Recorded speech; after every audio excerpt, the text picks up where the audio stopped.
அதாவது பாராளுமன்ற தேர்தல் இன்று வாக்குப்பதிவு தஞ்சை மாவட்டத்தில் மிக விறுவிறுப்பாக காலை 7 மணியில் இருந்து நடைபெற்றுக் கொண்டிருக்கிறது. மேலும் தஞ்சை பர்மா காலனி அங்கன்வாடி பள்ளி வாக்குச்சாவடியில 100 பேருக்கு வாக்காளர் பட்டியலில் பெயர் இல்லை என கூறியதால் பொதுமக்கள் போராட்டம் நடத்தினர்.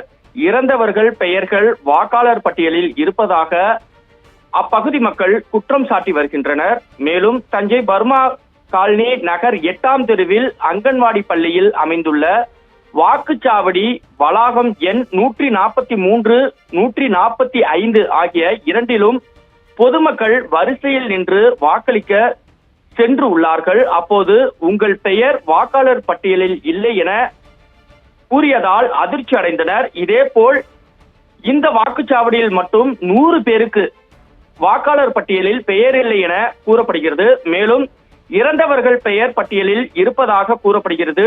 வாக்காளர் அட்டையுடன் ஆதார் கார்டு இணைத்தும் தங்களது பெயர் பட்டியலில் இல்லை என வாக்களிக்கு சென்று வாக்களிக்காமல் ஏமாற்றத்துடன் திரும்பியவர்கள் புலம்பி வருகிறார்கள். தங்களது குடியுரிமையை செலுத்தக்கூட நடவடிக்கை எடுக்க வேண்டும் என கோரிக்கை விடுக்கின்றனர்.